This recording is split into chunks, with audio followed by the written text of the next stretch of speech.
नमस्कार बच्चों, जय हिंद। बच्चों, आज आपका एफएसटी नंबर 13 का टेस्ट हुआ, जिसका केमिस्ट्री का डिस्कशन लेकर मैं और रिस्पेक्टेड कोमल मैम आपके सामने। बच्चों, फर्स्ट 25 क्वेश्चंस को मैं डिस्कस करूंगा और 76 to 100 कोमल मैम डिस्कस करेंगे। तो आइए डिस्कशन को शुरू करते हैं रिस्पेक्टेड सिंह सर की मुहिम के साथ कि अब पढ़ने का अधिकार सबको और डॉक्टर बनने का अधिकार भी सबको।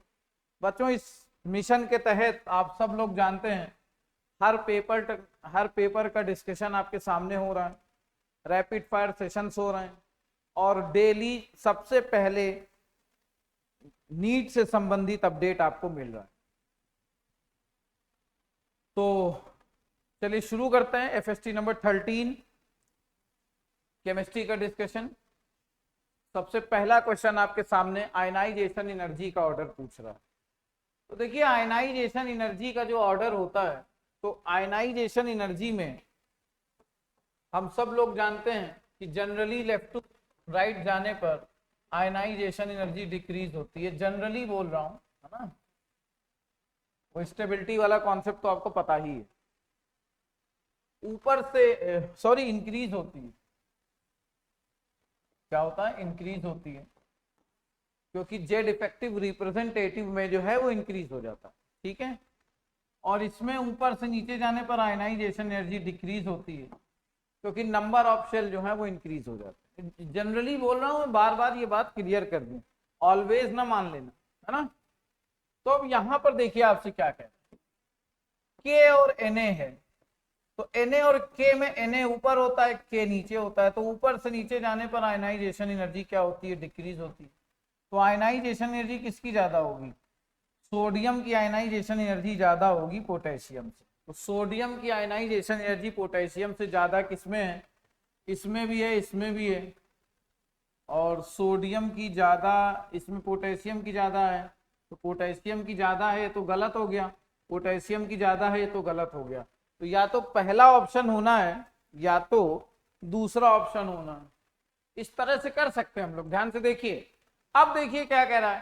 थर्ड पीरियड के मेंबर आपको दिए हैं, थर्ड पीरियड के आपको मेंबर दिए हुए, ठीक है ना। तो अगर आप यहां पे देखोगे तो थर्ड पीरियड के जो मेंबर होते हैं तो आप उनको देख सकते हो। सिलिकॉन है, इसके बाद यहाँ पे सल्फर है और फिर क्लोरीन है। इसको क्या लिखोगे? 3p4 लिखोगे। एक मिनट, इसको क्या लिखेंगे हम लोग? अगर हम यहाँ पे देखेंगे, ये 3p4 होगा और ये 3p5 होगा और ये 3p2 होगा, ठीक है ना। अगर आप देख लीजिए यहाँ पर, कोई दिक्कत तो नहीं किसी को।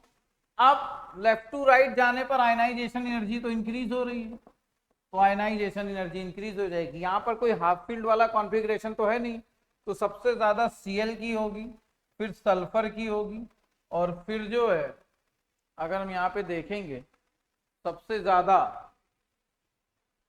Cl की, फिर सल्फर की, फिर सिलिकॉन की होगी। तो सबसे ज्यादा Cl की, फिर सल्फर की, फिर सिलिकॉन की। अगर आप देखोगे तो यहाँ पर जो आंसर आ रहा है वो सेकंड ऑप्शन मैच, ठीक है ना। देख लीजिए, सेकंड ऑप्शन मैच होगा। मैच आराम से आप देख सकते हो, जो भी ट्रेंड्स हैं उनको फॉलो करिए और आपका आंसर आपके सामने आ जाएगा। बहुत ही इजी सवाल, क्वेश्चन नंबर 51, ठीक है ना। चलिए, क्वेश्चन नंबर 52 क्या कह रहा है? Impure glycerine is purified by, NCERT की लाइन है, बहुत सरल।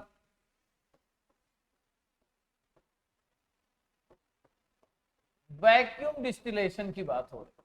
किसकी बात हो रही है? वैक्यूम डिस्टिलेशन की बात हो। तो वैक्यूम डिस्टिलेशन से होता है। अब इसको समझ लेते हैं जरा, स्टीम डिस्टिलेशन। देखिए, कहते हैं aniline is separated by aniline water mixture from steam distillation, NCERT की लाइन है, ठीक है ना।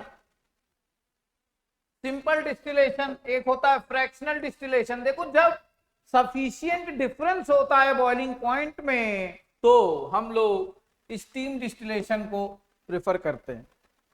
और जब बीपी, जब बॉइलिंग पॉइंट का डिफरेंस बहुत ही कम होता है, बहुत ही कम होता है, तो उस समय हम फ्रैक्शनल डिस्टिलेशन का यूज करते हैं। तो यहां पर ऐसा कुछ भी नहीं है।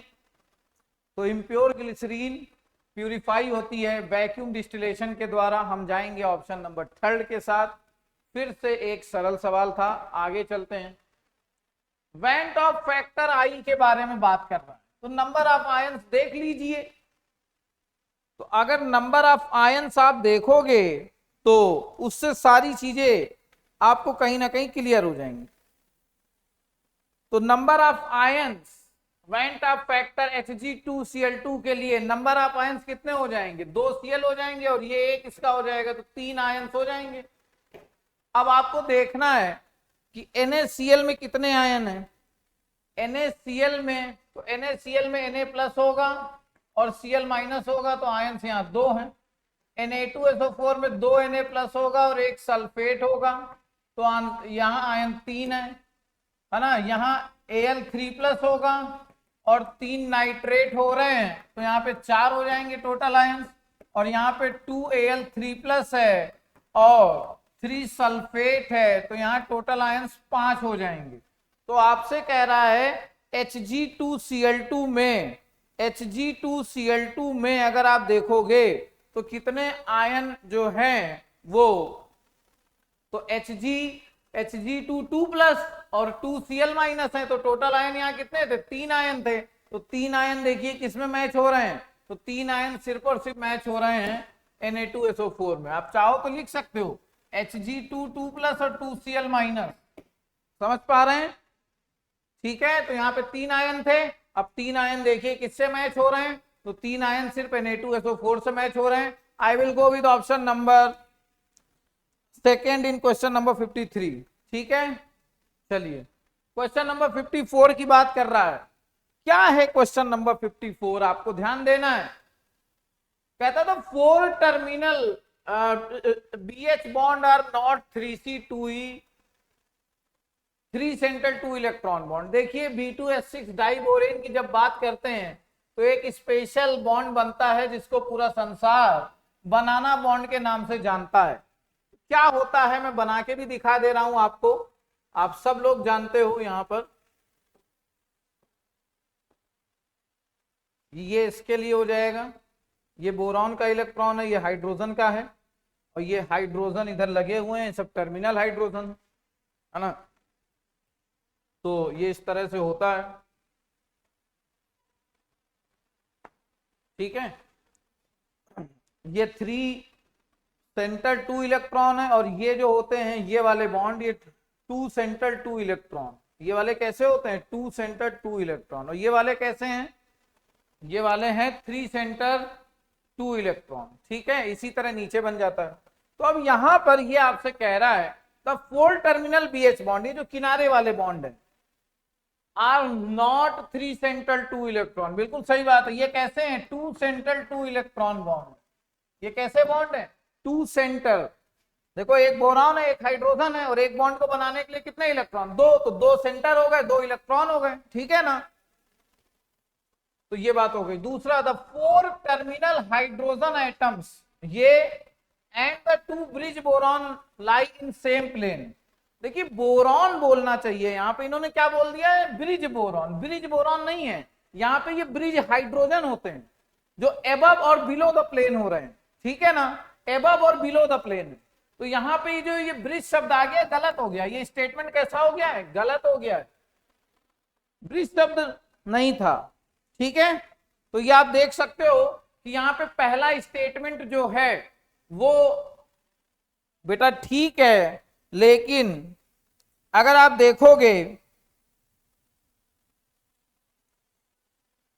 देखोगे, दूसरा वाला तो गलत है। तो पहला सही है और दूसरा गलत है। Option number second question number 54 में ऑप्शन नंबर सेकंड के साथ हम लोग जा रहे हैं। 54 में सेकंड के साथ जा रहे हैं। ठीक है ना, आगे चलेंगे। क्या कह रहा है? What volume of oxygen O2 measured at, condition दे दी है पहले से ही, 0 डिग्री सेल्सियस एंड 1 atm। आपको पता है किस चीज के बारे में बात हो रही है? is needed to burn completely 1 liter of propane gas measured under the same condition। देख लीजिए भैया, तो अगर हम यहां पर इसकी रिएक्शन को लिख लें, कंप्लीटली बर्निंग हो रही है प्रोपेन की, तो आप अगर यहां पे देखोगे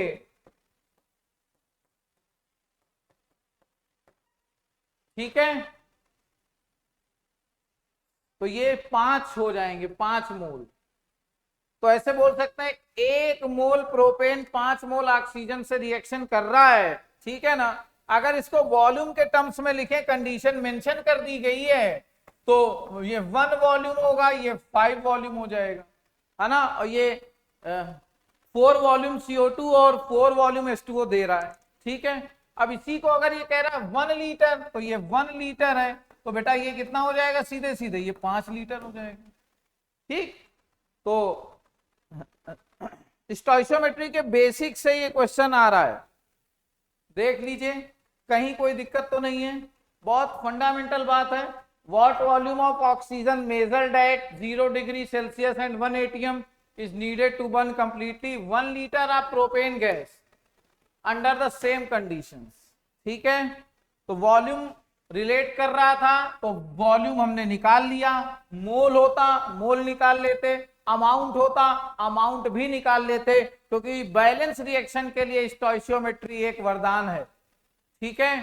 तो यहां पर बेटा 5 लीटर के साथ आंसर जा रहा है, आप ये देख सकते हो।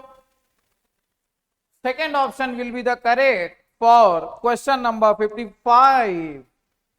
क्वेश्चन नंबर 56 क्या कह रहा है, consider the iso electronic series the radii of ions. तो आइसो इलेक्ट्रॉनिक है, ये क्यों है आइसो इलेक्ट्रॉनिक, क्योंकि सभी के पास 10 इलेक्ट्रॉन है मेरे भाई, सभी के पास 10 इलेक्ट्रॉन है।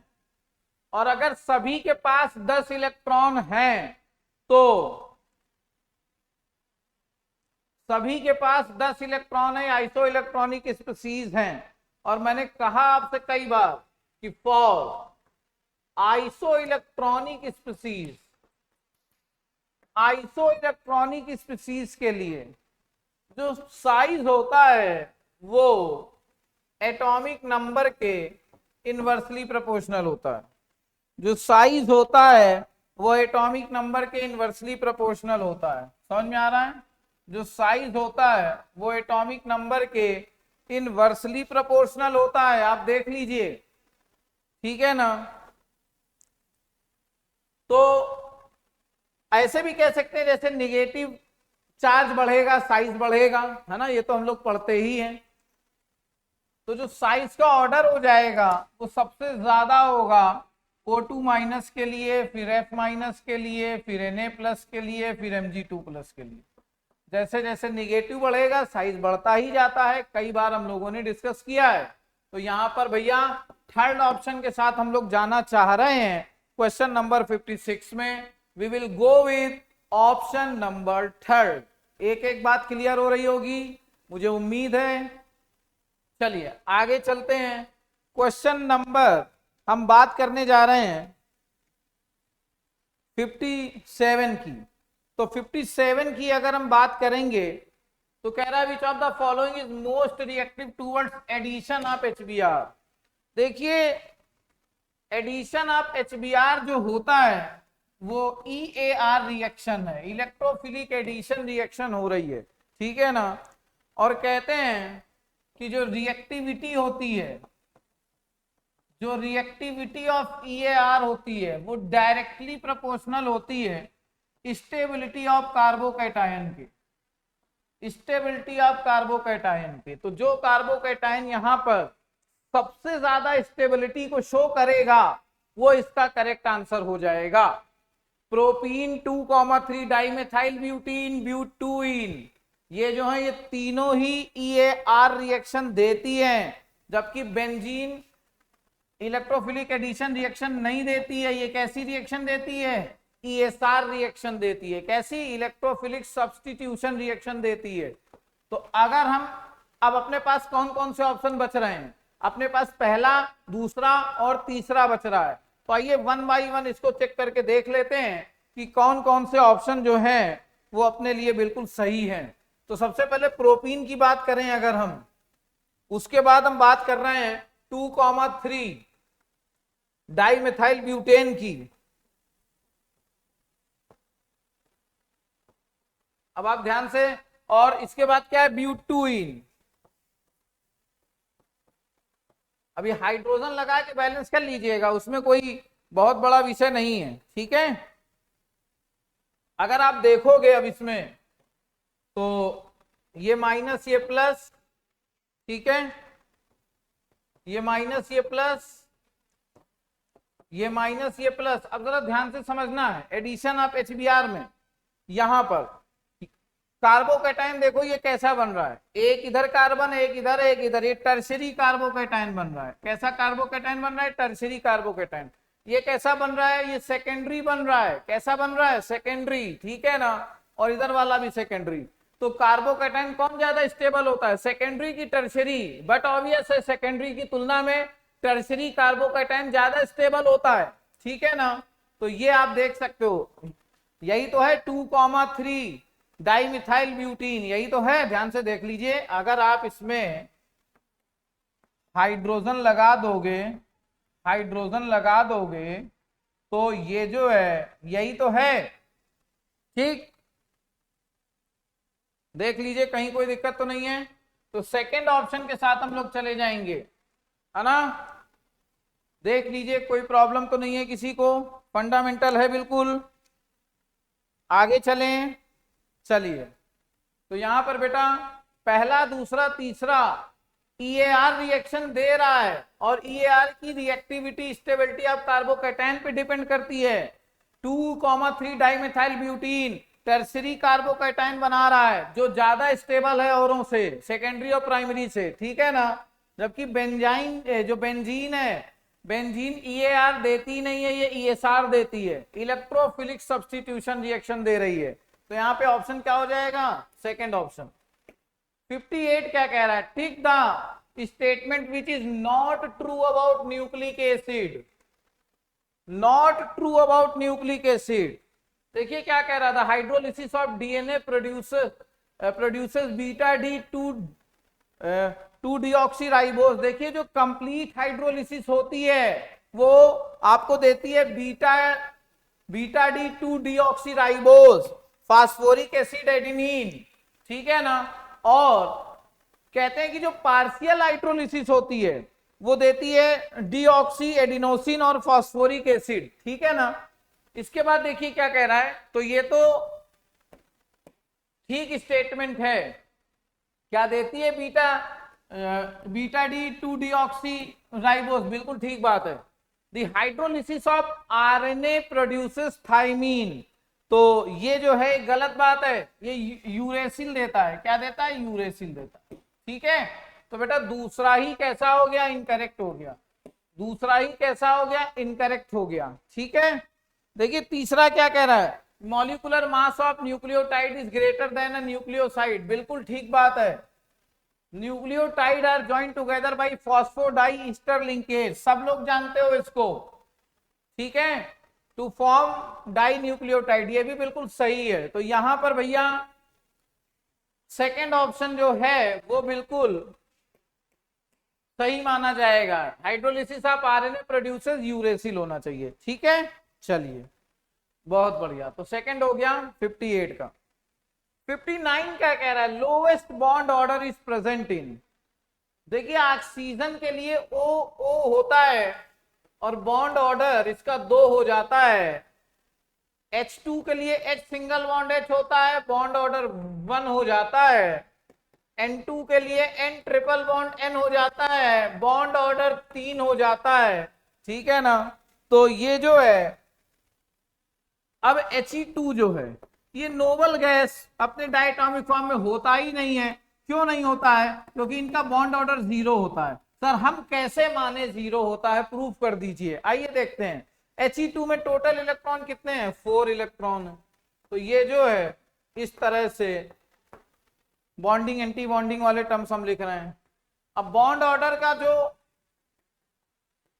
होता है वो B-A होता है, तो हाफ ऑफ B बॉन्डिंग में कितने इलेक्ट्रॉन है? दो। एंटी बॉन्डिंग में कितने हैं? दो। तो जीरो बॉन्ड ऑर्डर हो जाता है। तो इसमें दो बॉन्ड है, इसमें एक बॉन्ड है, इसमें तीन बॉन्ड है। आपसे लोवेस्ट बॉन्ड ऑर्डर पूछ रहा है, तो लोवेस्ट बॉन्ड ऑर्डर किसका होगा? He2 का होगा। किसका हो जाएगा भैया? He2 का बॉन्ड ऑर्डर हो जाएगा। तो ये आपके सामने है, ठीक है। 59 का सेकंड हो जाएगा, देख लीजिए। The solubility of AgCl in 9 molar NaCl is, आपसे पूछ रहा है KSP, यहां पे आपको दिया हुआ। देखिए हमने आपसे आपको एक तरीका बता रहे हैं, ट्रिक है। आप अगर 1:1 सॉल्ट आपको दिया है और कॉमन आयन भी दिया हुआ है, तो कहते हैं सॉल्युबिलिटी बराबर KSP upon concentration of common ion. Concentration किसकी चाहिए? कॉमन आयन की चाहिए। अब यहां पे देखो Cl माइनस कॉमन आयन है, तो KSP बेटा क्या हो जाएगा? ये 1.8 इंटू 10⁻⁻10 अपॉन, अगर यहाँ पे देख रहे हैं तो ये हो जाएगा, इसके लिए 9 हो जाएगा, ठीक है। अब जब इसको सॉल्व करते हैं तो ये जो है, अगर मैं इसको लिखूंगा तो ये क्या लिख सकता हूं मैं? 18 इंटू 9, देख लीजिए 10⁻⁻1 एक ले गए और इसको 18 कर दिया, तो हुआ क्या? ये 2 इंटू 10⁻⁻11। देख लीजिए कोई आंसर आ रहा है? बिल्कुल आ रहा है, फोर्थ आंसर आ रहा है कि नहीं आ रहा है? देख लीजिए, अगर 1:1 टाइप है तो आप इस तरह डायरेक्ट निकाल सकते हो, सॉल्युबिलिटी बराबर KSP upon concentration of common ion. और अगर आप बेसिक मेथड से करना चाहो तो वो भी आपके लिए उपलब्ध है, आप बिल्कुल कर सकते हो।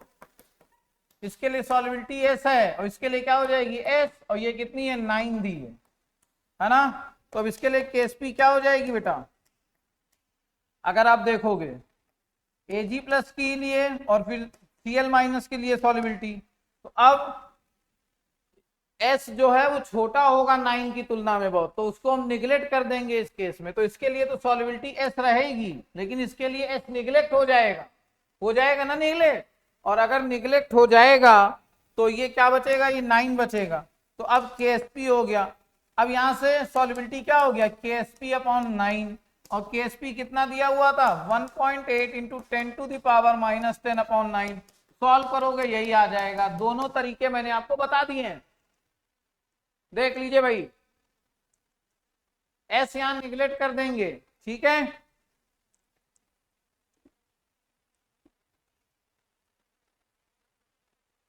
देख लीजिए कोई दिक्कत तो नहीं है, क्लियर है, कोई प्रॉब्लम तो नहीं है किसी क्वेश्चन में? क्वेश्चन नंबर 60, आयनिक इक्विलिब्रियम का सॉल्युबिलिटी निकालनी है in presence of common ion. Concentration दी हुई है, KSP दिया हुआ है। दोनों अप्रोच बता दिए, शॉर्टेस्ट वे भी बता दिया। The lesser the lattice enthalpy, more stable is the ionic compound। गलत बात हो रही है, गलत बात है। लैटिस इंथैल्पी आयनिक सॉलिड की स्टेबिलिटी के डायरेक्टली प्रोपोर्शनल है, ठीक है ना।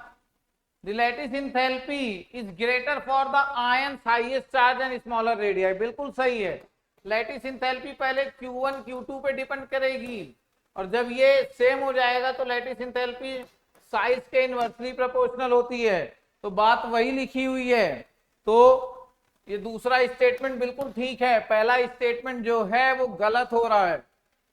तो पहला गलत है और दूसरा सही है। थर्ड ऑप्शन क्वेश्चन नंबर 61 का, क्वेश्चन नंबर 61 का थर्ड ऑप्शन हो रहा है। कौन सा ऑप्शन हो रहा है? थर्ड ऑप्शन, 61 का थर्ड ऑप्शन। देख लीजिए, बहुत ही सिंपल सवाल है, बहुत ही सिंपल सवाल। क्वेश्चन नंबर 62, ऐसे सवाल मैंने कई बार आपसे कहा बढ़ेंगे और आएंगे, ठीक है, और ऐसे सवाल आने के चांस बहुत ज्यादा है। लेकिन not strictly according to the properties, बहुत इंपॉर्टेंट बातें देखो दी हुई, हालांकि देखने से ही अपने को कुछ नजर आ रहा होगा, आप देख सकते हो। अगर आप देखोगे H2AC और H2TE तो आप आसानी से बता सकते थे इसमें देखकर ही कि H2TE जो है इसका जो बीपी है वो ज्यादा हो जाएगा H2AC से, है ना। लेकिन हम एक एक करके सबको डिस्कस करने जा रहे हैं, ठीक है। NH3 PH3 SbH3, अब जरा ध्यान से समझिएगा। NH3 PH3 SbH3, ऊपर से नीचे जाएंगे थर्मल स्टेबिलिटी डिक्रीज होगी, एसिडिक स्ट्रेंथ इंक्रीज हो जाएगी, ठीक है। तो रिड्यूसिंग कैरेक्टर भी बढ़ जाएगा, ठीक है। तो ये तो बिल्कुल सही हो गया। HFHCl HBr, थर्मल स्टेबिलिटी क्या हो रही है, डिक्रीज हो रही है। भाई फ्लोरीन छोटा, हाइड्रोजन भी छोटा, एक दूसरे के साथ स्टेबल हैं। ब्रोमीन बड़ा, हाइड्रोजन छोटा, तो हाइड्रोजन भागना चाहेगा तो थर्मल स्टेबिलिटी डिक्रीज होगी, और हाइड्रोजन भागेगा तो H+ निकलेगा, H+ निकलेगा तो एसिडिक स्ट्रेंथ इंक्रीज नहीं होगी। तो HBr बेटर एसिड है कि नहीं इन दोनों से, बिल्कुल है। तो ये बात भी सही हो गई, ये बात भी सही हो गई। बॉइलिंग पॉइंट की बात करिए तो H2O का बॉइलिंग पॉइंट सबसे ज्यादा होना चाहिए, फिर H2TE का होना चाहिए, फिर H2AC का होना चाहिए। इसमें हाइड्रोजन बॉन्डिंग हो जाती है, और H2TE इसका मॉलिक्यूलर वेट H2AC से ज्यादा होता है। समझ में आ रहा है। तो यहाँ पर ये बॉइलिंग पॉइंट का ऑर्डर होना चाहिए, लेकिन यहाँ पे ऑर्डर क्या दिया है आपके सामने है, आप देख लीजिए, है ना।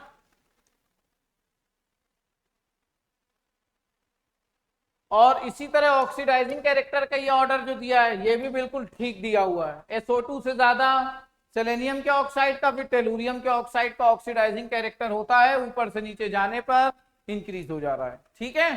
तो यहां पर आपसे बहुत ध्यान से समझने की जरूरत है, बोल क्या रहा है क्वेश्चन में।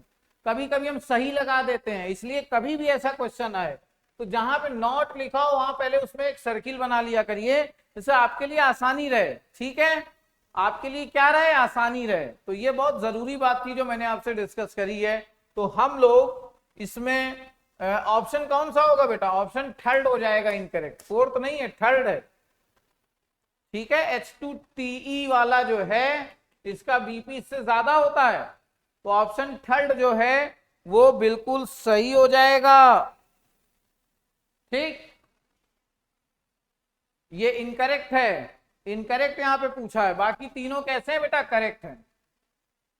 Question number 63, the d orbital involve in sp3d hybridization. कई बार बताया sp3d में एक s हो गया, 3 p हो गए और एक d हो रहा है, और वो d कौन सा है पता है, dz²। कौन सा है d, वो dz²।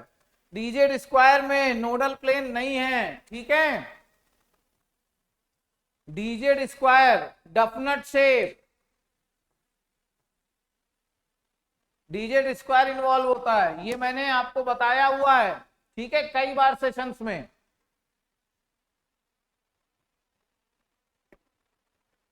In a reversible isothermal process, isothermal temperature constant हो रहा है, डेल्टा टी 0 हो जाएगा। The change in internal energy क्या होती है, 0 हो जाएगी। भैया इंटरनल एनर्जी टेम्परेचर पे डिपेंड करेगी, और वहां पे टेम्परेचर कैसा है, कांस्टेंट है, तो डेल्टा टी 0, इंटरनल एनर्जी 0। भाई NCV डेल्टा टी होता है, और उसके बाद अगर हम डेल्टा टी की बात कर रहे हैं तो वो 0 हो जाएगा, क्योंकि मेंशन है यहाँ पर आइसोथर्मल प्रोसेस, ठीक है।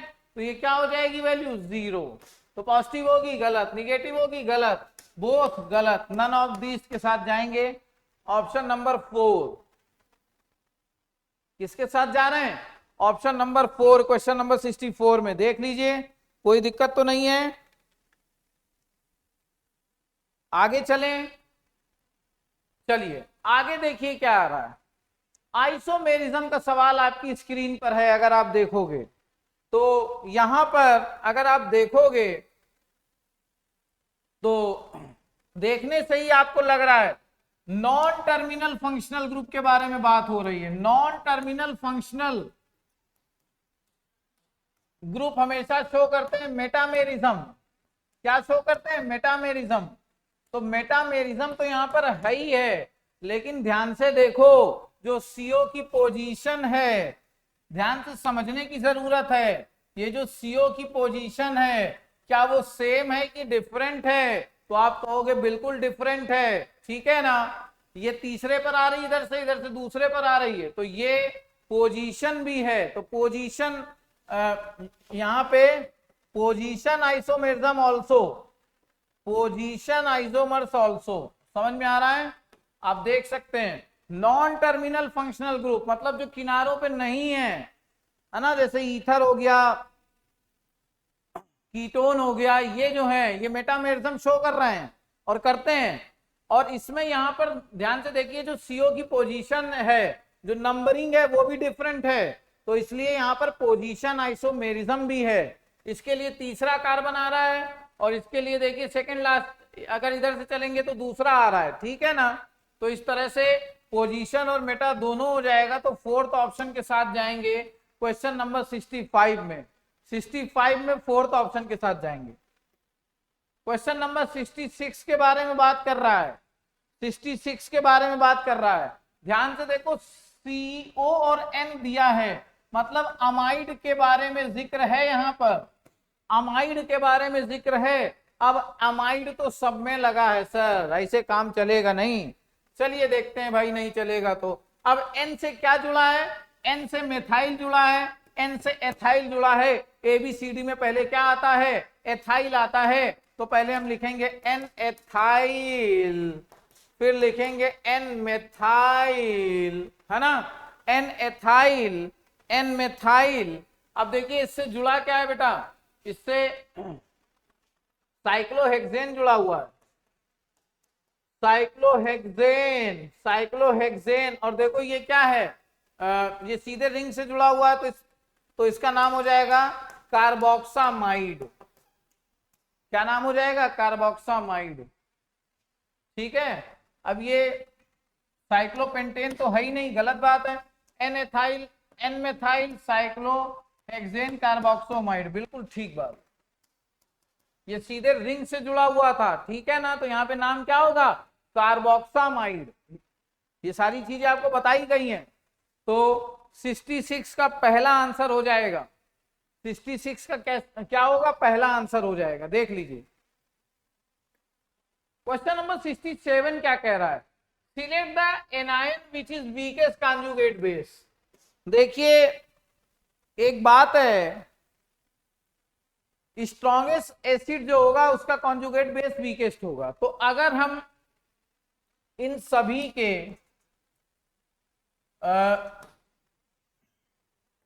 एसिड पहले बना लें, अब ध्यान से देखिए, ऑक्सीडेशन स्टेट से भी निकाल सकते हैं, +7 है, +5 है, +3 है, +1 है, तो स्ट्रॉन्गेस्ट एसिड का ऑर्डर ये होगा। तो जो सबसे स्ट्रॉन्गेस्ट एसिड होगा उसका कॉन्जुगेट बेस जो है वो वीकेस्ट हो जाएगा। और कहते हैं कॉन्जुगेट बेस के लिए करना क्या होता है, कहते हैं कॉन्जुगेट H के लिए बेस को घटाना, H+ को घटाना होता है, H+ घटा दो।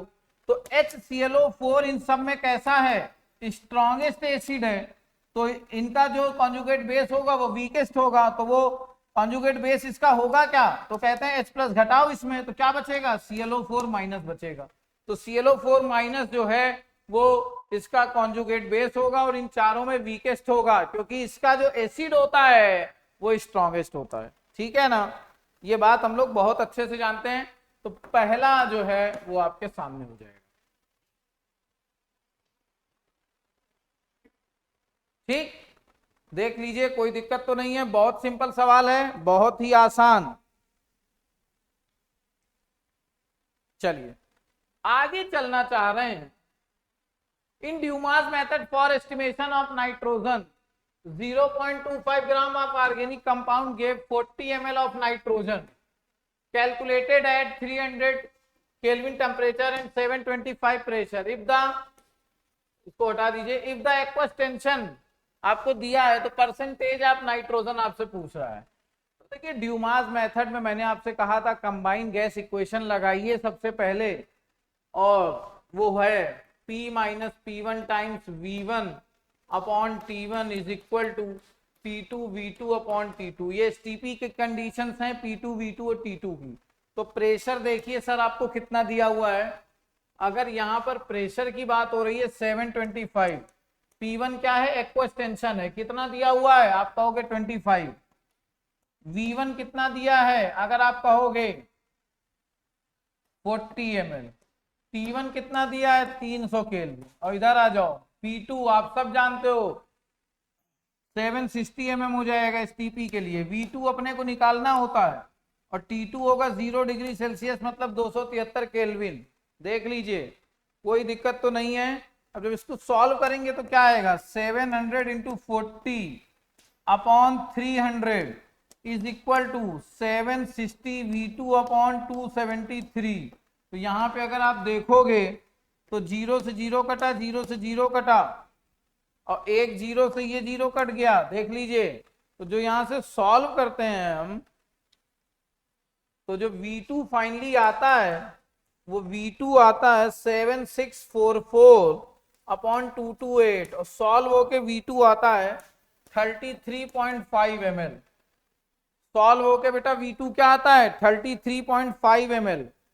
अब हम सब लोग जानते हैं परसेंटेज नाइट्रोजन का फॉर्मूला 28 अपॉन 22,400, 28 अपॉन 22,400, और V2 अपॉन W, V2 अपने को हमने निकाला है इस TP पे, W इंटू 100।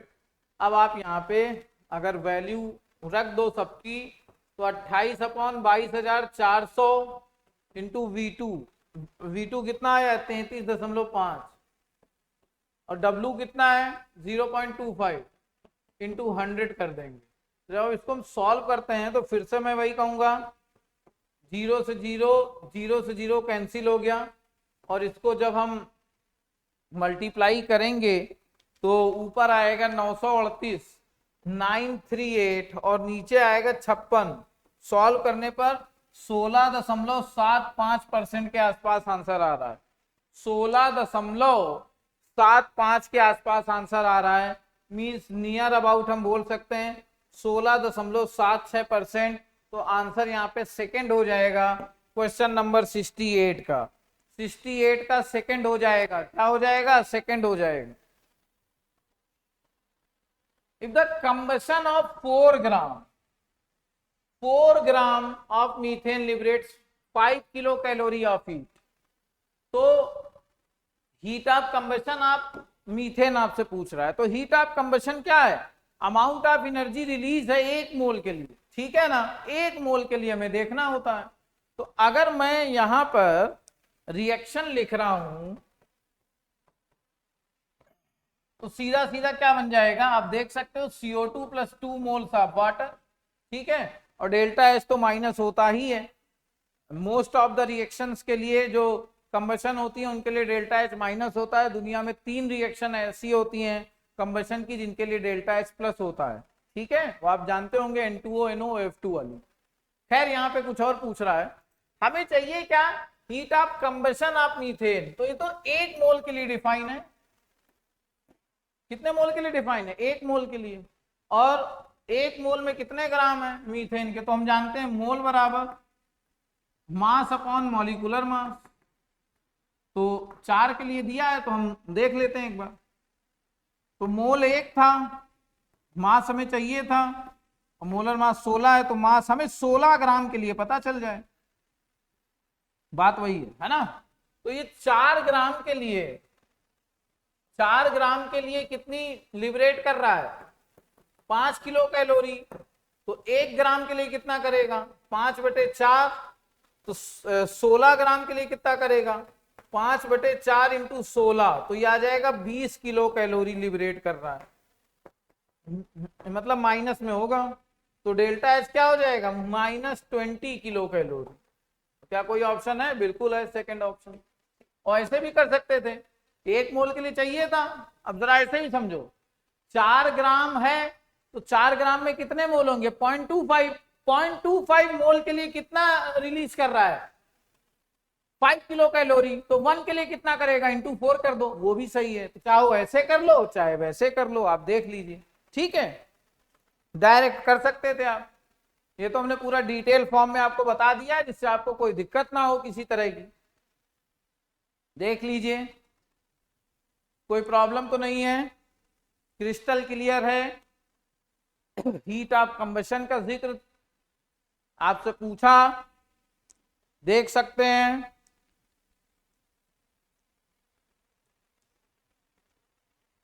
चलिए आगे चलेंगे।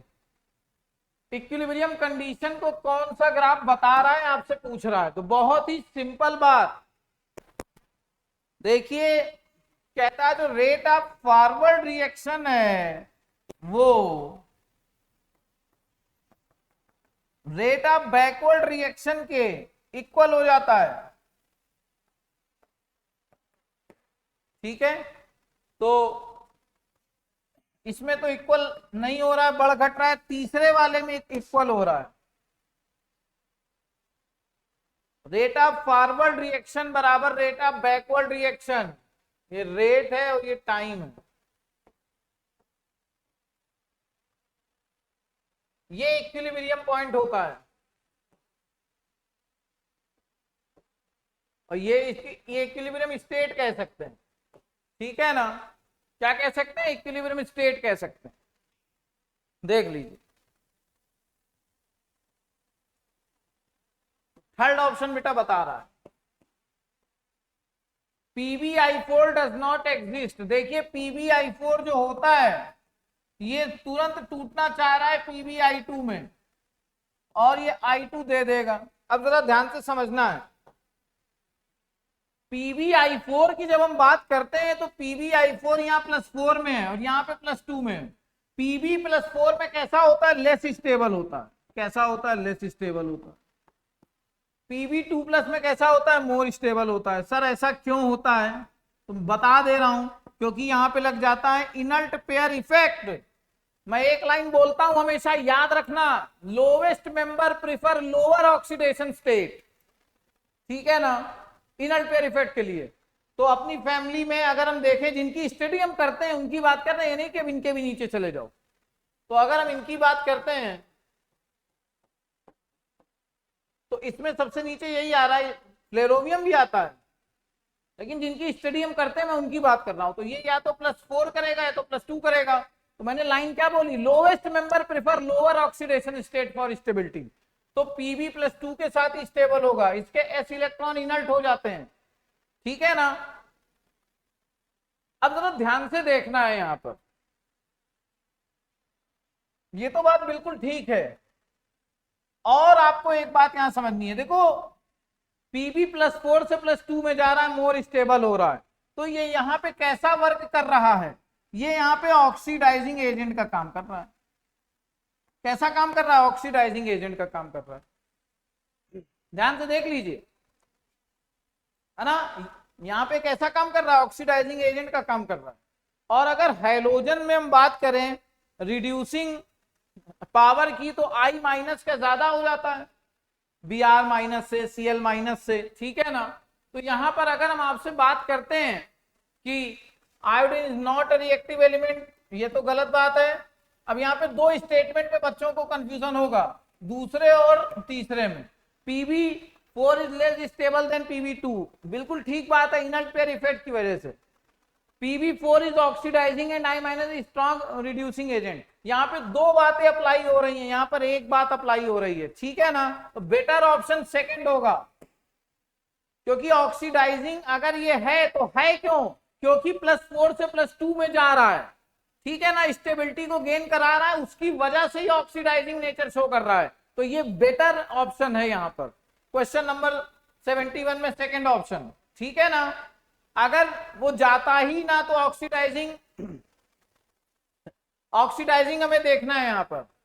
तो स्टेबिलिटी के पॉइंट ऑफ व्यू से यहाँ पे दो चीजें मैच हो रही हैं। I- जो है वो अपने फैमिली में बेहतर रिड्यूसिंग है। ठीक है, second option.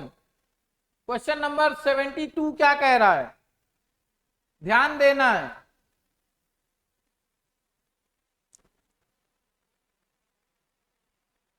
Among the following the pair at least two species are not isostructural। कौन सी स्पीसीज आइसोस्ट्रक्चरल नहीं है। SO3 की बात करिए, 3 sigma 0 lone pair.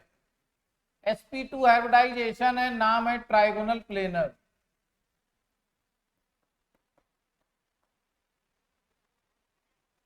NO3 minus की बात करिए, 3 sigma 0 lone pair, sp2 hybridization है,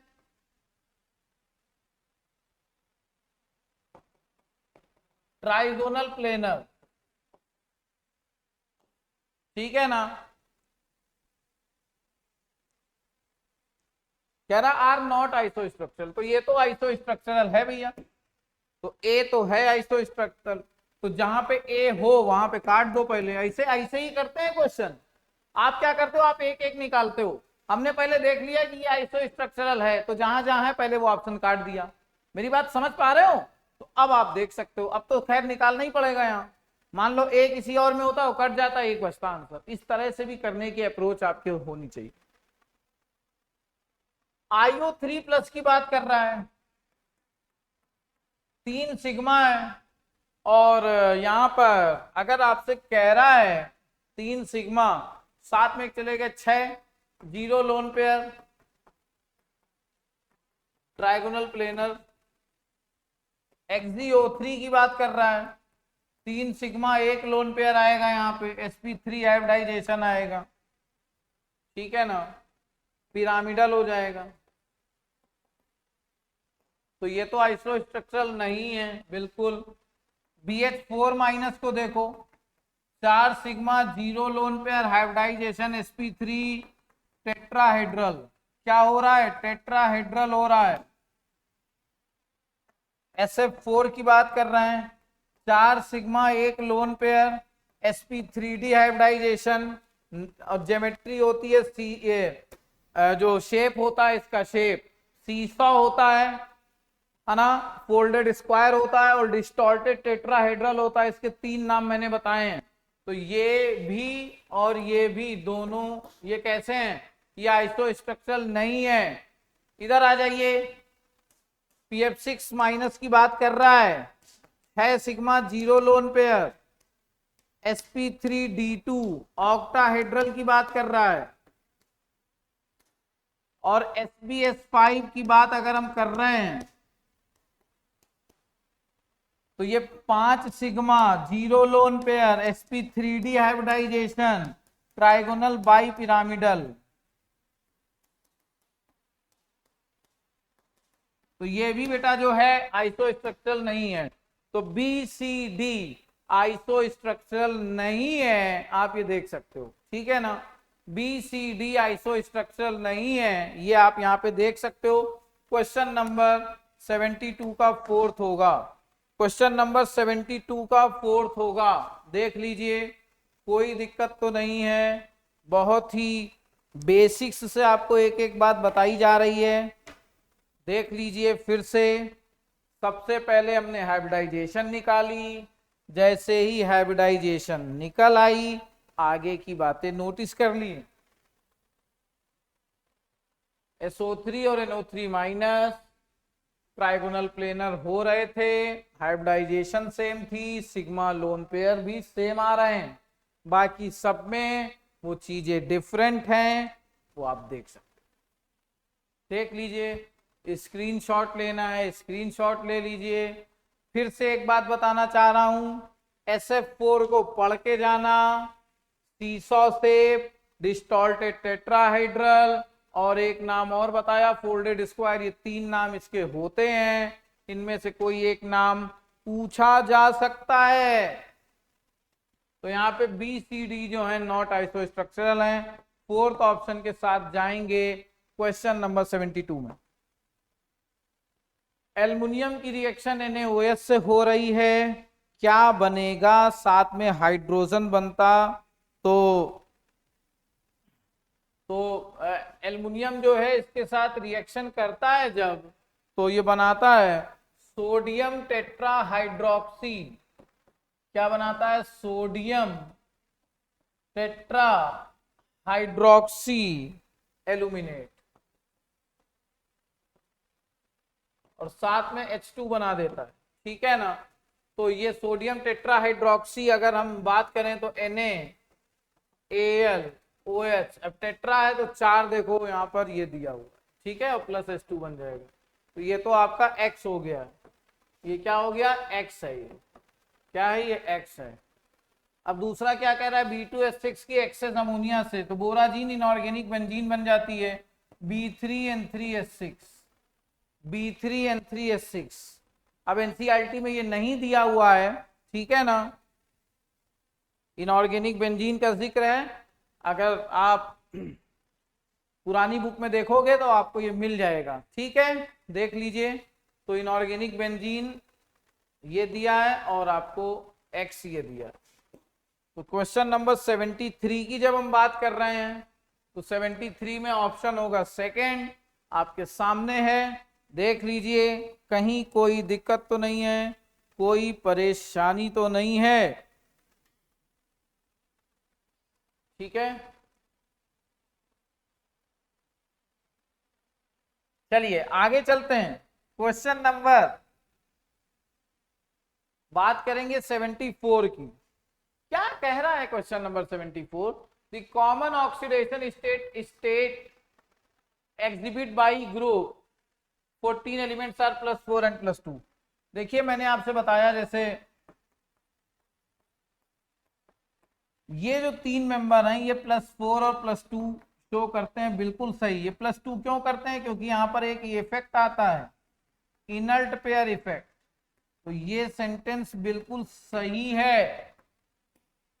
fluorapatite are the main component of phosphate rock, बिल्कुल सही है। ये जो है फॉस्फेट का ही कंपोजिशन है,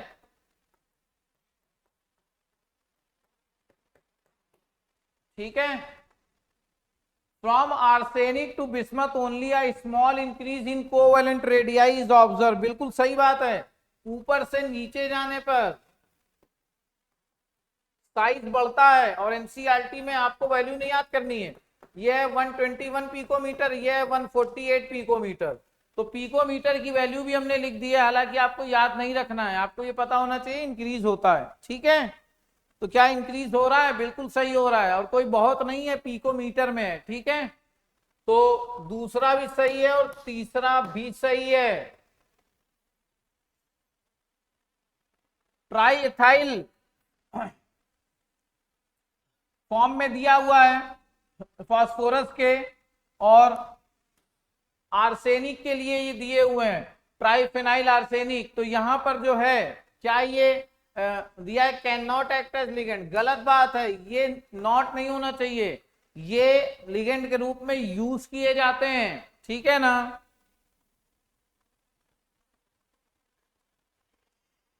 ठीक है, तो बेटा यहां पे क्या हो गया, पहला दूसरा तीसरा जो है वो बिल्कुल सही है, लेकिन चौथा ऑप्शन गलत है। आपसे पूछ रहा है करेक्ट स्टेटमेंट, तो करेक्ट स्टेटमेंट कौन कौन से हैं बेटा? ए, बी और सी।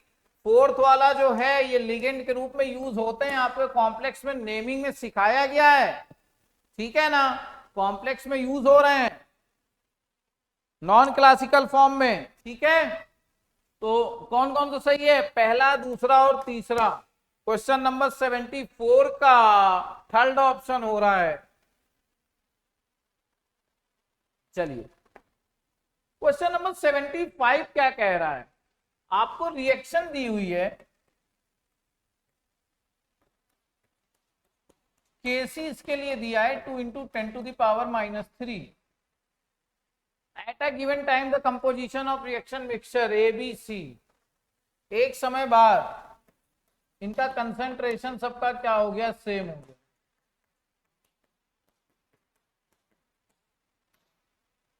क्यूसी पूछ रहा है। देखिए केसी और क्यूसी में क्या डिफरेंस होता है। केसी इक्विलिब्रियम पर होता है, QC reaction coefficient eight any stage of reaction पे होता है, ठीक है ना। निकालते वैसे ही है, इसके लिए अगर क्यूसी निकालोगे एट एनी स्टेज तो concentration of B, concentration of C upon यहां पर ही हो जाएगा कंसंट्रेशन ऑफ ए का स्क्वायर।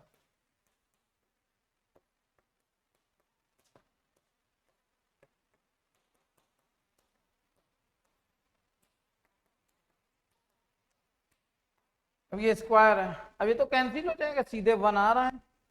क्यूसी क्या आ रहा है? 1 आ रहा है। क्यूसी आपसे पूछा था, हालांकि इसमें डायरेक्शन पूछी जा सकती थी।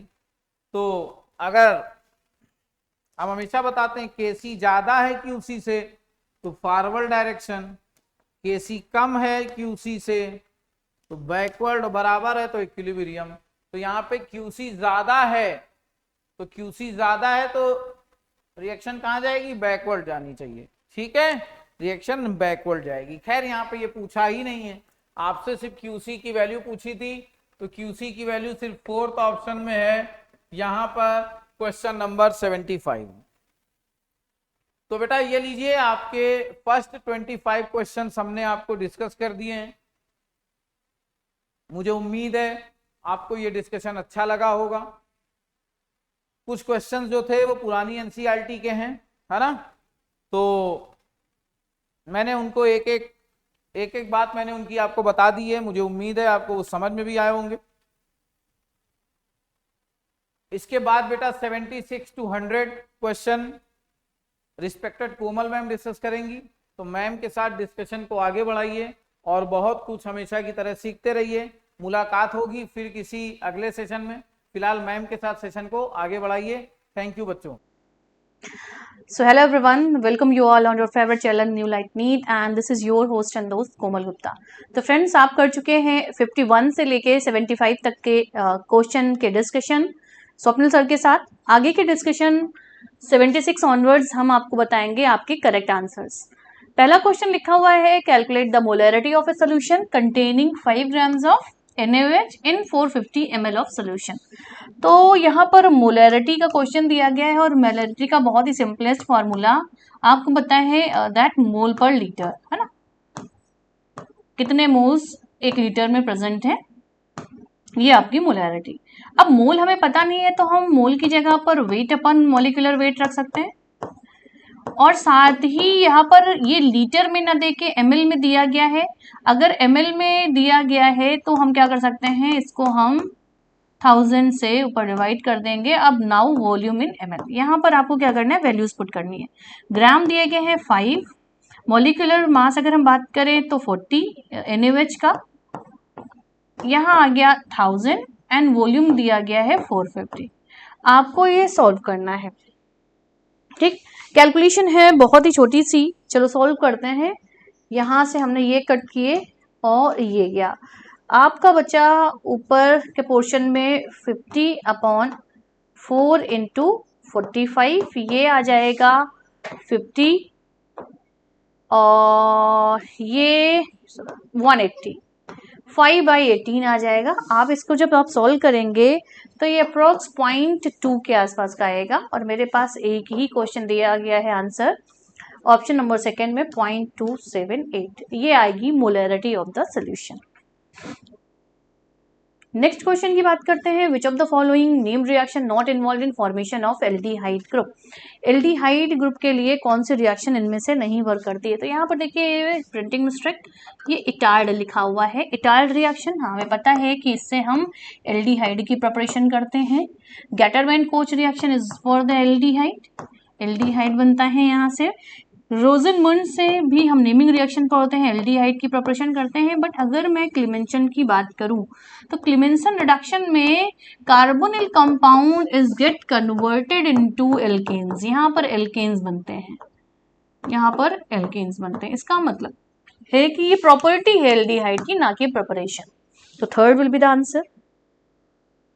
नेक्स्ट हम बात करें कि IUPAC name of the structure, आपको जो गिवन है स्ट्रक्चर आपको बताना है इसका IUPAC नेम। आप देखिए यहाँ पर लॉन्गेस्ट चेन की बात करें तो यहाँ पर 1, 2 और ये 3 इधर, मतलब टोटल 5 कार्बन। तो ये तो हो गया हमारा पेंटेन और इस पे लगा है सेकेंड पोजीशन पे साइक्लोहेक्साइल, तो 2 साइक्लोहेक्साइल पेंटेन, और इसके साथ हमारा आंसर जाएगा थर्ड वाला। इक्विलिब्रियम का एक क्वेश्चन आपके सामने, फॉर द सिस्टम गैसियस है, ABCD इक्विलिब्रियम पर है और रिएक्शन दिया गया है A+2B gives C+3D। The partial pressure are given, A का partial pressure, B and C, D सभी का पार्शियल प्रेशर दिया गया है। What is the numerical value of the equilibrium constant Kp। तो भाई पार्शियल प्रेशर दिया गया है तो Kp ही कैलकुलेट करने वाले हैं। तो Kp के लिए क्या हो जाएगा, Kp अगर हमें निकालना है that partial pressure of product side, मतलब कि यहाँ पर हो गया partial pressure of C into partial pressure of D, but thrice लगाएंगे क्योंकि यहाँ पर स्टोकियोमेट्री दी गई है 3। अब रिएक्टेंट साइड की बात करें तो partial pressure of A and partial pressure of B का स्क्वायर आपको यहाँ पर वैल्यूज पुट करनी है जो कि आपके क्वेश्चन में दी गई हैं। तो केपी की वैल्यू जब हम पुट करेंगे तो यहाँ पर देखिए क्या चीजें आएंगी। केपी की वैल्यू जब हम पुट कर रहे हैं तो यहाँ पर दिया गया है ए का दिया गया है 0.2, तो नीचे ए आ गया 0.2, बी का दिया गया है 0.1, तो स्क्वायर है हम 2 बार लिख सकते हैं। सी का दिया गया है 0.6 and D is again 0.1, but thrice है तो हम इसको 3 बार लिख सकते हैं ना थ्राइस। भाई 2.1 तो चले गए, यहाँ 0.2 से 0.6 क्या ये गया 3 टाइम्स, 3 इंटू 0.1 ये आ जाएगा 0.3। तो केपी की वैल्यू जो आएगी बिल्कुल कैलकुलेटेड है एंड इट इज 0.3।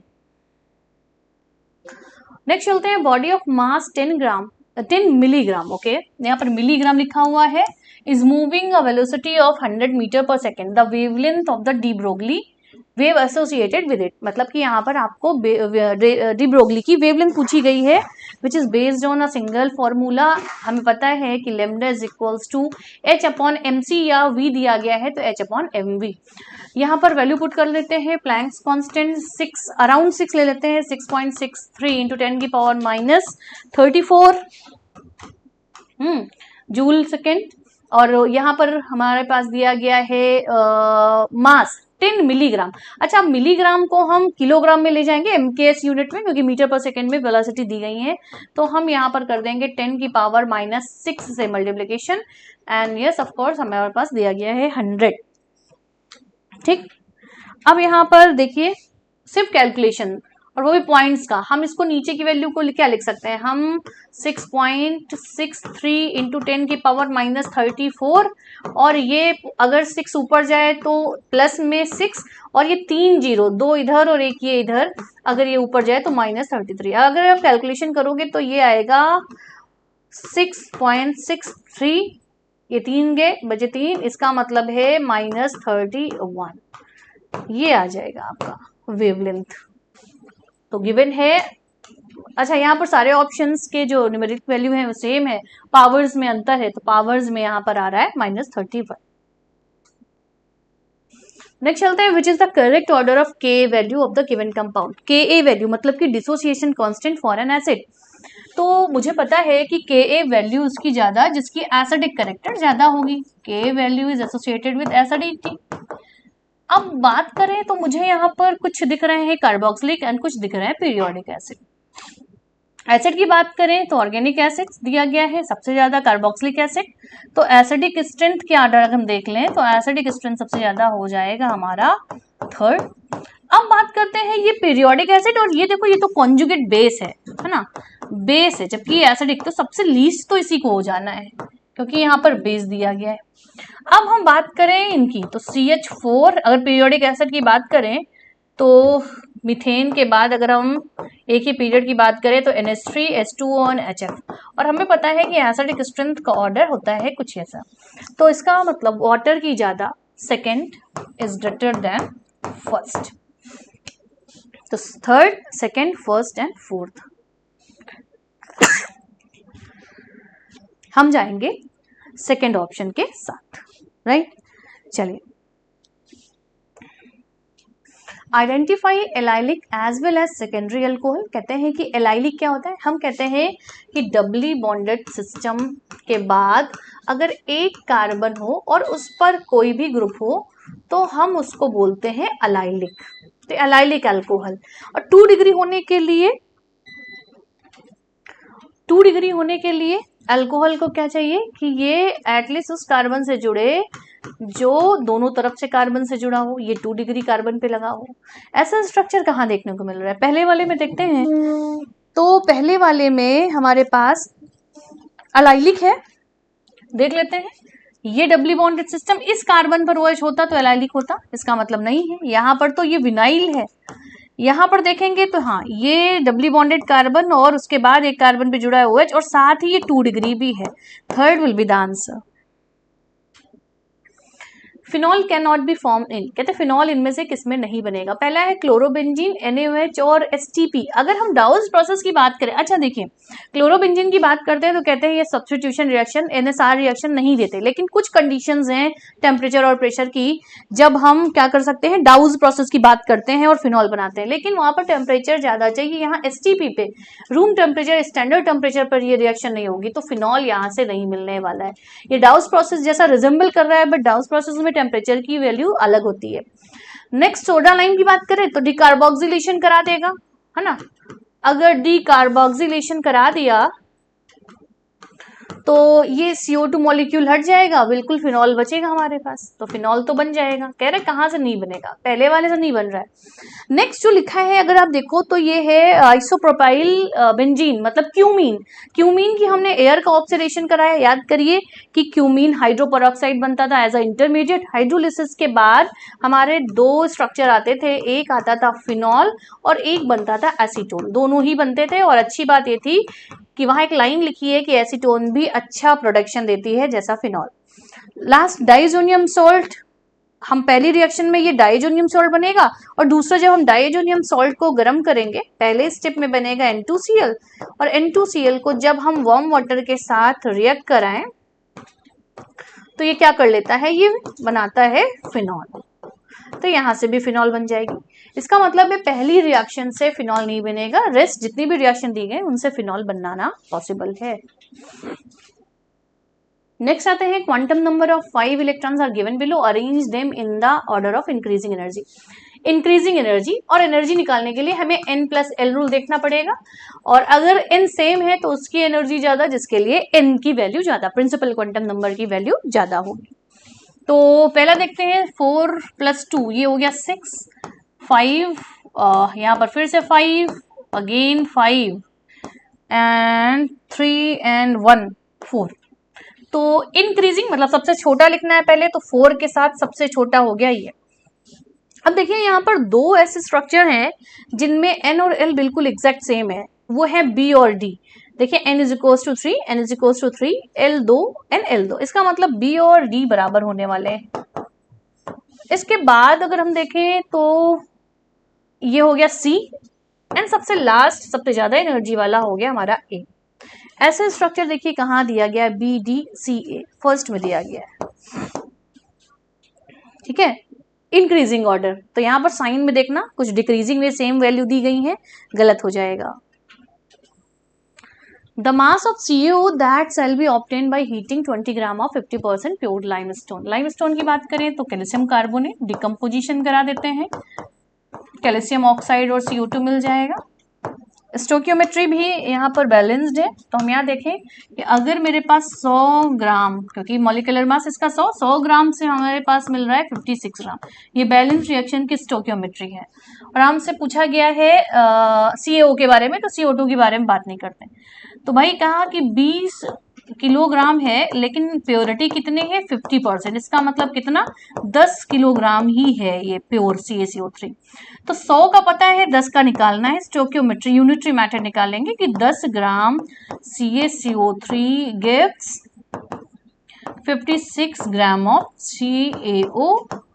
तो 1 ग्राम से कितना मिलेगा 56/100, तो कितना पूछ रहा है 10 ग्राम से कितना मिलने वाला है 56/100 इंटू 10, क्या हो जाएगा 0.2।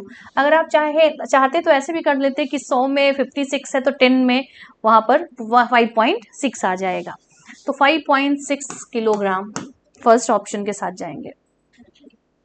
विच of the following alkyl halide will undergo SN2 reaction most easily. कहते हैं SN2 के लिए जो फैक्टर्स होते हैं वो होते हैं स्टेरिक रिपल्सन वाले, जितना कम स्टेरिक हिंड्रेंस, क्योंकि बैक साइड अटैक होता है, और SN2 को फेवर करता है सबसे बढ़िया। अगर मिथाइलिक होता तो सबसे बढ़िया तरह ये क्या करता है SN2 देता है, then 1 degree, then 2 degree, then 3 degree. यहाँ पर देख लेते हैं, यहाँ पर मुझे मिल रहा है ये 1 डिग्री है, ये 2 डिग्री है, ये तो 3 डिग्री है, और ये भी 1 डिग्री है। बट यहाँ पर देखो स्टेरिक हिंड्रेंस ज्यादा है। भाई बैक साइड अटैक करने के लिए क्या होना चाहिए, बैक साइड जितना छोटा हो, जितना कम छोटे मॉलिक्यूल्स लगे हों, उतनी जल्दी से अटैक करेगा और न्यूक्लियोफाइल को सब्स्टिट्यूट करेगा। तो 1 डिग्री दो जगह है, 2 और 3 का तो सवाल ही नहीं, और तो यहाँ पर हम जाएंगे फर्स्ट ऑप्शन के साथ, क्योंकि यहाँ पर स्टेरिक रिपल्सन कम है। 87 में रिएक्शन लिखी हुई है फिनॉल की क्लोरोफॉर्म और क्यूएच के साथ। अच्छा, जरा मुझे जरूर बताइएगा, ये एक बहुत ही फेमस नेमिंग रिएक्शन है, आप मुझे बताएंगे कमेंट बॉक्स में कि किस रिएक्शन की बात हम कर रहे हैं जो यहाँ पर मेंशन है। कहते हैं कंपाउंड क्या बनेगा। कंपाउंड हम जब क्लोरोफॉर्म और अल्कली के साथ रिएक्शन कराते हैं तो सैलिसल्डिहाइड मिलता है, जो हमारे ऑप्शन फर्स्ट एंड थर्ड में दिया गया है। और साथ ही इंटरमीडिएट की बात करें तो कार्बीन एज अ इलेक्ट्रोफाइल यहाँ पर एक्ट करता है। तो फर्स्ट ऑप्शन के साथ जाएंगे, salicylaldehyde and electrophile. Correct order of resonance energy. Resonance energy कहते हैं जितना मेंबर्ड रिंग, जितना ज्यादा रेजोनेंस उतनी ज्यादा रेजोनेंस एनर्जी। अब पाइरिडिन की बात करें तो पाइरिडिन का स्ट्रक्चर हो गया हमारा ये कुछ ऐसे, ये पाइरिडिन। यहाँ पर अगर हम बात करें पायरोल की तो पायरोल हो गया हमारा 5 मेंबर्ड रिंग, ये कॉन्जुगेशन में इलेक्ट्रॉन। और अगर हम बात करें फ्यूरेन की तो फ्यूरेन हो गया हमारा ये स्ट्रक्चर। तो सबसे ज्यादा रिंग 6 मेंबर रिंग है हमारा पाइरिडिन, इसका मतलब हमारा ए वाला तो सबसे ज्यादा हो जाएगा, ए सबसे ज्यादा। अब बात करते हैं बी और सी, 5 मेंबर रिंग दोनों है। अब कौन सा फैक्टर यहाँ पर काम करेगा, हम बात करेंगे इलेक्ट्रोनेगेटिविटी की। कहते हैं कि अगर इलेक्ट्रोनेगेटिविटी जितनी ज्यादा उतना कम ए जो लोन पेयर है आसानी से कॉन्जुगेशन में जाएंगे। तो हम देखें तो ऑक्सीजन इज मोर इलेक्ट्रोनेगेटिव, इसका मतलब है ऑक्सीजन की इलेक्ट्रोनेगेटिविटी ज्यादा, इसलिए यहाँ पर इसके कंपैरिजन में रेजोनेंस कम, इसलिए रेजोनेंस एनर्जी भी कम। तो हम जा सकते हैं ए बी और सी के साथ। तो 88 के आंसर के लिए हम जाएंगे हमारे ऑप्शन नंबर 4 के साथ, ऑप्शन नंबर 4 के साथ। नेक्स्ट क्वेश्चन की बात करते हैं तो नेक्स्ट क्वेश्चन में दिया गया है क्वेश्चन नंबर 89। कह रहे हैं कि KMnO4 can be prepared from K2MnO4 as per the reaction. ठीक है, the reaction can go to completion. Completion का मतलब हो गया कि फॉरवर्ड डायरेक्शन में जाना है by removing OH ion by adding. कहते हैं अच्छा ठीक है, इनमें से हम क्या मिलाएं कि OH आयन को हम खत्म कर दें, कंज्यूम कर लें, जिससे कि भाई ली टेटेलियर के अकॉर्डिंग हमारी रिएक्शन उधर प्रोसीड करती है जहां हमारा कॉन्सेंट्रेशन कम हो जाता है। तो हमने कॉन्सेंट्रेशन कम कर दी OH की, इसका मतलब है ये जो रिएक्शन है वो फॉरवर्ड डायरेक्शन की ओर तरफ चलेगी। कहते हैं इसको हम कम कैसे करें, ऑक्सीडाइज करा दें, इसको ऑक्सीडेशन करना चाहिए। तो यहाँ पर देखिए SO2 मतलब मुझे एक ऑक्सीडाइजिंग एजेंट ढूंढना है जो बेस के साथ रिएक्ट भी करे। तो इसका मतलब एक एसिड डालें तो बेस के साथ रिएक्ट करके न्यूट्रल कर देगी। SO2 में देखें तो ये +4 अपनी इंटरमीडिएट ऑक्सीडेशन स्टेट में है, मतलब ये oxidizing agent and reducing agent दोनों की तरफ काम करेगा। रिड्यूसिंग एजेंट की तरफ काम करा तो ये बैक साइड भेज देगी रिएक्शन को। HCl यहाँ पर रिड्यूसिंग एजेंट होती है क्योंकि -1 में ऑक्सीडेशन स्टेट है। KOH की बात करें तो ये तो बेस है और बेस को हम बेस के साथ नहीं डाल सकते, राइट, उसको वहां पर खत्म करना है, कॉमन आयन नहीं करना है। CO2 की बात करें तो यस ये अपने +4 मैक्सिमम ऑक्सीडेशन स्टेट में है, ये ऑक्सीडाइजिंग एजेंट की तरह काम करेगी और मेटल का सॉल्ट है, इसलिए मेटल का ऑक्सीडाइज है, ऑक्साइड है, तो इसलिए ये एसिडिक भी है। तो फोर्थ वाले के साथ हम जा सकते हैं कि CO2 के साथ अगर हम रिएक्ट कराएं तो OH को वो कंज्यूम कर लेगा और रिएक्शन को फॉरवर्ड डायरेक्शन की तरफ भेज देगा। चलिए, the molecule that will have dipole movement is. कहते हैं डाइपोल मूवमेंट सिमेट्री पे भी डिपेंड करता। तो डाइपोल मूवमेंट 2,2 डाइमिथाइल प्रोपेन, तो 2,2 डाइमिथाइल प्रोपेन, ये 2,2 पे ये डाइमिथाइल प्रोपेन। तो यहाँ पर देखो चारों तरफ इक्वल है, इसका मतलब म्यू यहाँ पर 0 हो जाएगा, डाइपोल मूवमेंट नहीं होगा। सिस 3 हेक्सीन, तो सिस फॉर्म में 3 हेक्सीन की बात करें 1 2 3 4 5 6, तो 3 यहाँ पर बात करें और ये सिस फॉर्म है, वैसे भी सिस फॉर्म है तो इसका डाइपोल मूवमेंट 0 नहीं होता है, कुछ ना कुछ तो डाइपोल मूवमेंट होगा। ट्रांस कहते हैं 0 होता है लेकिन अगर इक्वल चीजें लगी हो, ट्रांस 2 पेंटीन, तो 1 2 3 है ना, 3 4 5, 2 पेंटीन है, 2 पेंटीन है, इसका मतलब इक्वल डिस्ट्रीब्यूशन नहीं है, एक तरफ ज्यादा कार्बन होंगे। और ट्रांसफॉर्म में लगा है 1 2 3 4 5, हाँ ट्रांस 2 पेंटीन अगर लिखा हुआ है तो यहाँ पर एक तरफ एक कार्बन एक तरफ 2 कार्बन, कुछ ऐसा। ट्रांस 2 पेंटीन का मतलब हो गया कि एक तरफ यहाँ पर एक कार्बन लगा हुआ है और दूसरी तरफ 2 कार्बन लगे हुए हैं। तो यहाँ पर देखिए इक्वल कार्बन के नंबर्स हैं ही नहीं, इसका मतलब इसका भी डायपोल मोमेंट यहाँ 0 नहीं होगा। तो हम जाएंगे फोर्थ ऑप्शन के साथ, both second and third. Pauli electronegative scale कहते हैं बॉन्ड एनर्जी पे डिपेंड होती है। थ्योरेटिकल क्वेश्चन है कि बॉन्ड एनर्जी से हम पावलिंग की इलेक्ट्रोनेगेटिविटी स्केल को डिसाइड करते हैं, यहाँ कुछ नहीं है, थ्योरेटिकल है। The rate of reaction triple when its temperature changes from 300 to 310 Kelvin. Activation energy of such reaction will be. हमें एक फॉर्मूला पता है that log K2 upon K1 is equals to EA. हमें एक्टिवेशन एनर्जी ही बतानी है, 2.303 R 1 upon T1 minus 1 upon T2. K2 यहाँ पर कह रहा है कि 3 टाइम्स हो जाएगा, इसका मतलब ये हो जाएगा 3/1। EA हमें निकालना है और R यहाँ पर देखिए यूनिट चेंज करेंगे किलो कैलोरी में, तो यहाँ पर मुझे ऊपर 1000 से मल्टीप्लिकेशन करना पड़ेगा, तो 2.303 and 1000/2।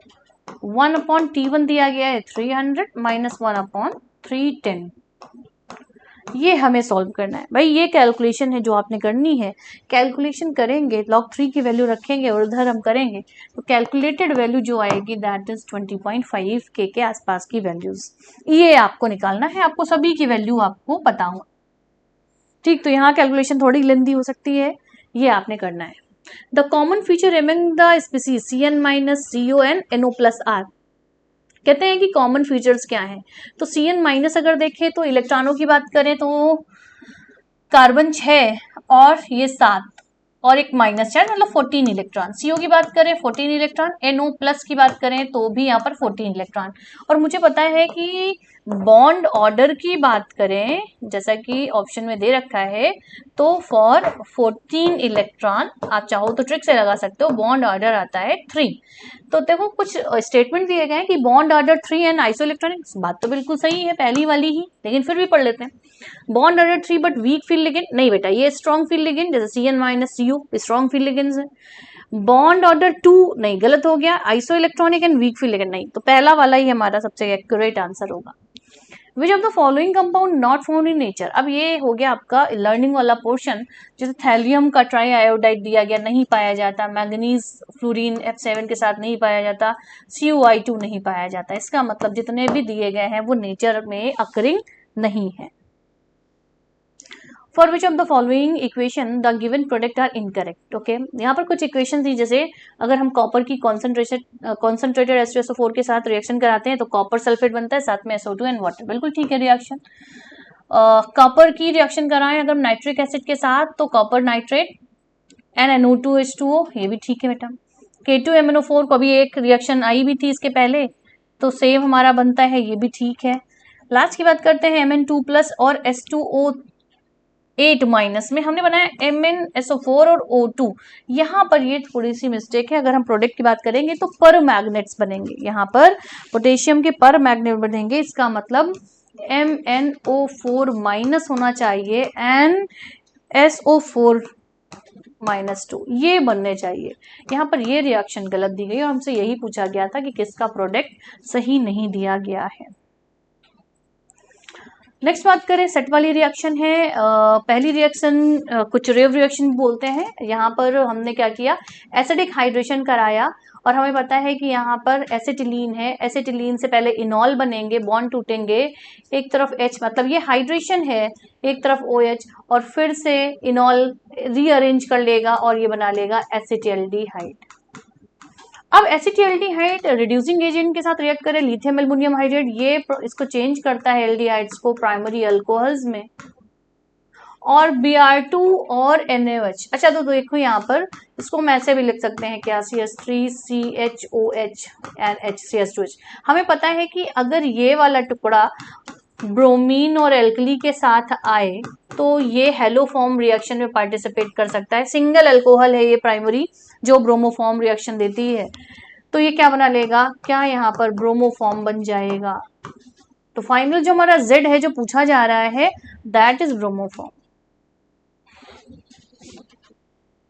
Which of the following is paramagnetic complex. यहाँ पर कुछ कॉम्प्लेक्स दिए गए हैं और पैरामैग्नेटिज्म की बात कर रहा है, तो हमें चाहिए अनपेयर्ड इलेक्ट्रॉन। ठीक, तो अगर हम CO की बात करें तो देखिए ये क्या आता है D6, है ना, और ये स्ट्रॉन्ग फील्ड लिगेंड की तरह काम करता है CO के साथ, मतलब कि यहाँ पर पेयरिंग हो जाएगी। अगर पेयरिंग हो जाएगी तो ये हो जाएगा डायामैग्नेटिक।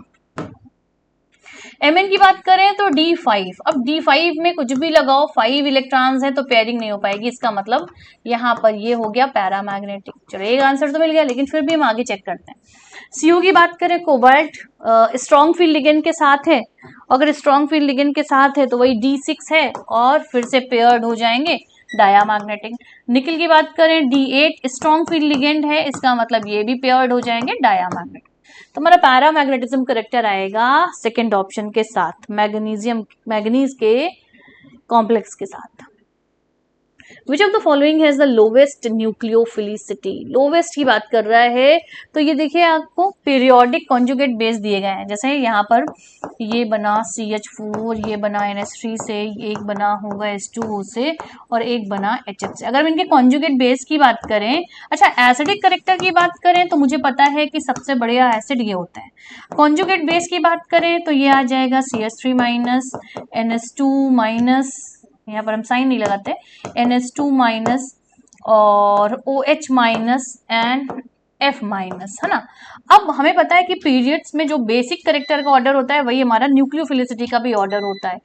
तो यहाँ पर देखो ये स्ट्रॉन्ग बेस है, ये स्ट्रॉन्ग एसिड है, तो उसका जो कॉन्जुगेट बेस होगा वो कैसा होगा, वो वीक हो जाएगा। इसका मतलब है अगर हम कॉन्जुगेट बेस की ऑर्डर निकालें या न्यूक्लियोफिलिसिटी का ऑर्डर निकालें तो ये निकलेगा। हमसे लीस्ट पूछ रहा है तो लीस्ट हो जाएगा हमारा फ्लोराइड आयन। लास्ट क्वेश्चन भी बात करते हैं, दो स्टेटमेंट दिए गए हैं डी ब्लॉक से।